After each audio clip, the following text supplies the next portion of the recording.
drove up this morning from Johannesburg to Sun City. Every single time I take a road trip, no matter where across South Africa, I'm reminded of just how lovely this country is. And I'm at Sun City, of course, because the SA Tourism Business Council is holding its first summit. They're bringing leadership in the industry, government, private sector, small business and more together.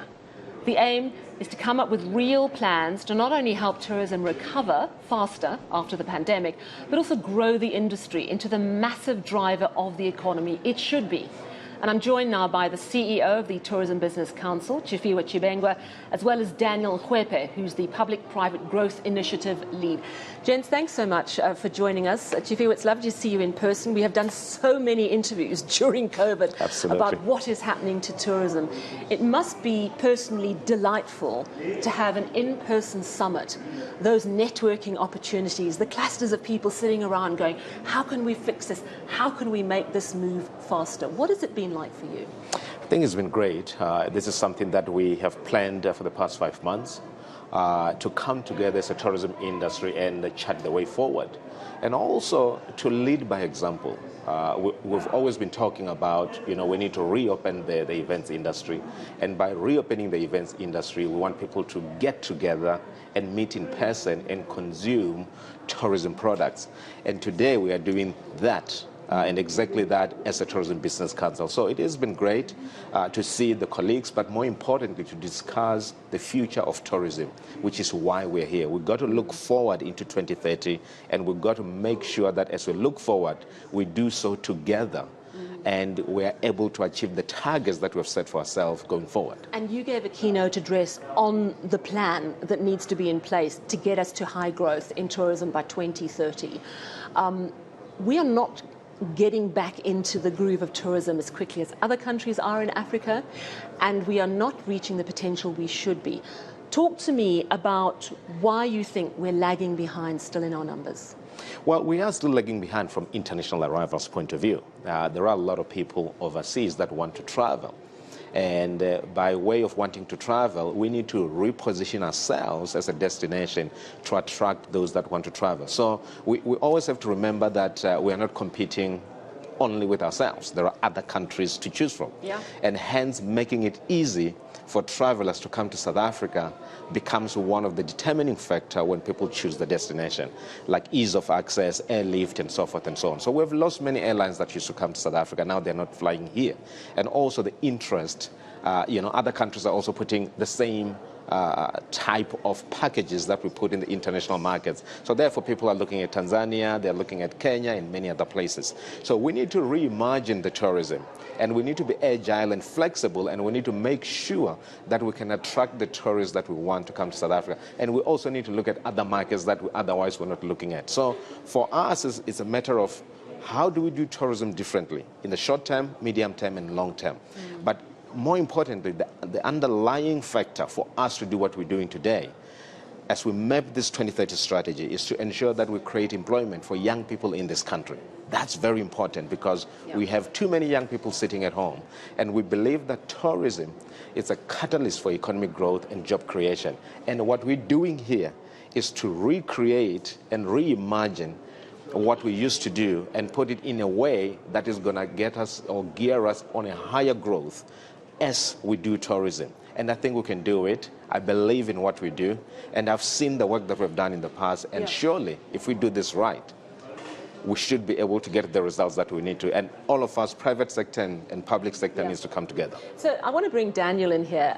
Daniel, you're with the Public-Private Growth Initiative. You're the lead. And that, I understand, is bringing together role players. The only way to grow quickly is to be very frank about the problems we are facing. As Tshifhiwa has explained, first of all, we're quite far away. We're right at the bottom of Africa. People have a lot of other options. If we don't make it easy and if we don't make it safe, they can choose somewhere else. But there are regulatory roadblocks. There are problems in the way, red tape, things that are tying up the industry unnecessarily. Talk to me about some of the problems we really can and should be dealing with quickly. Yeah, thank you, Sally, and good to be with you on the program. So let me just say that the Public-Private Growth Initiative wants to work with the government in a way that is agile, that is practical, that is outcome-based, that is transformational, that is inclusive, and that is job-creating. You can't do this type of things if you are hobbled by a regulation. And in a lot of the times and of the markets where things work, we have governments where regulation follows innovation. It's not the other way around. First, let the innovators innovate, and if you want to bring in regulation, recognize what the innovation is, because that's where the jobs come from. The South African, if I could just say that the South African economy was on the ropes long before COVID-19 hit, right? And so we are now in the post-COVID recovery period, and we need to do some practical things to help the private sector, the tourism private sector, to get out of the hole and get them over the hill, where small businesses can start to thrive, they can start to grow. And you can't do that when you have legislation and rules and regulations and red tape that is disabling people from doing so. I mean, I'll give you a practical example, and that is complaints that tour operators have been unable to get their proper driving permits, that they get stopped by traffic officials with a busload or a taxi load of tourists and held up. That creates a very bad impression. It creates delays. It creates uncertainty. Is government ready to grasp that they need to allow innovation and then regulation comes around that? Or are they sticking with the red tape because it seems to be a really intractable issue? I mean, we all got very excited when the president appointed the chief red tape cutter, during one of the State of the Nation speeches, I think it was, because the government recognizes that red tape disables business. It stops business from growing. And so, indeed, I think there are efforts underway at the moment for the government to work with the private sector to get over the red tape. We from the PPGI encourage the private sector to work with government. We encourage the government to work with the private sector. Sally, my view is indeed that we will get economic growth, we will get jobs going the day that the government takes the private sector contribution, the skills and the investments, and makes that part of the institutional architecture of government programs. So we keep hearing our president saying public-private partnerships, we've all got to grow together, we need investment, we're going to build infrastructure. Has that not seeped through to everyone in government yet? Is that part of the problem? Yeah, so that's slowly seeping through, but also we need to step up the message and stop talking about partnerships, because that just sounds like another government initiative. We need to start talking about partnering, so that there is more of a view, there is more of an aim, an objective to actually partner with someone to achieve a specific objective.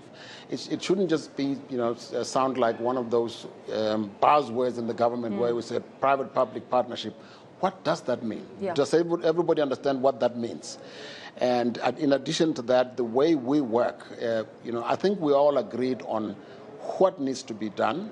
We need to take that further and say who needs to work together to get it done, how it should be done, and by when it should be done.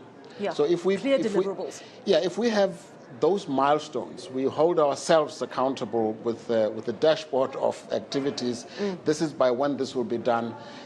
I think that'll be progress. People, our communities are tired of hearing about plans and more plans. Tshifhiwa, I witnessed your frustration. The many interviews we did where you said, we don't need to do the PCR tests anymore. The rest of the world has moved on. We need to open up urgently if we want to capitalize on the tourism season. You were getting quite desperate at one point, and you have obviously come face to face with the slowness of government change that is required. Listening to what Daniel says, do you believe that it is starting to slowly filter through, or are we just not seeing enough action? Well, I think the pace in which we're doing things is very slow. So we may have good policies, we may have good regulations, And we may have good intentions in terms of what is it that we want to achieve from the policy point of view. But the pace in which we implement those policies, is very slow. Sometimes it's non-existent because there's just no resources to ensure that, we deliver on those things. So I think that's where the problem lies. Daniel spoke about agility. We can't have policies that we seem not to know what to do with them.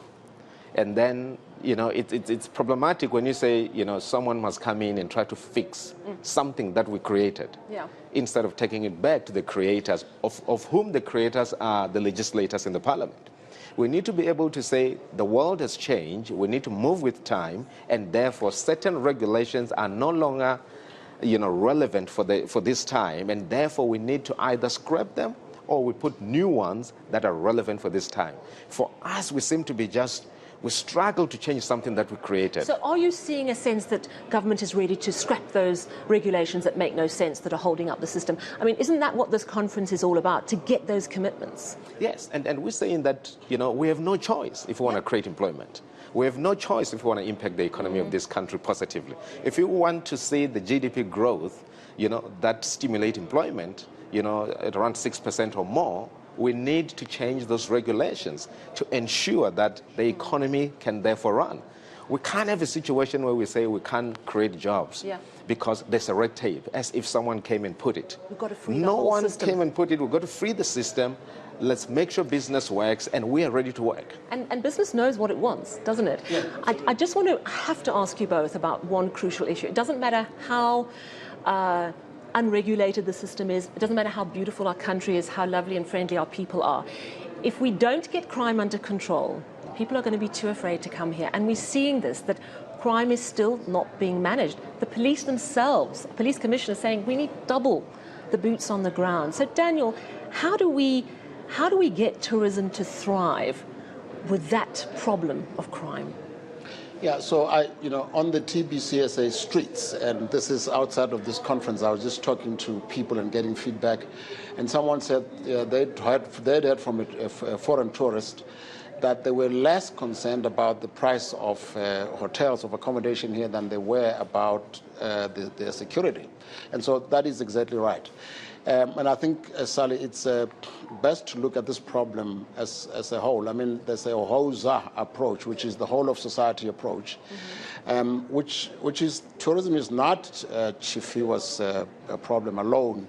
It's not the government, the Department of Tourism's problem alone. The police, the environmental affairs, the municipalities, the folks that fix the roads, folks that provide us electricity and water, broadband connectivity. But that's not a quick fix. That's fix the whole of South Africa. Then we'll be great to come and visit. So, Tshifhiwa, what do you think we need to do about crime? Well, if we want to solve crime, we need to create employment or employment opportunities. Sure. And what we've been saying from tourism point of view is that let us work, take down the barriers that are there so that we can bring in more tourists. With more tourists coming into the country, it means that we're going to have more people or more job creation on the ground, and both in urban area, townships, and rural areas.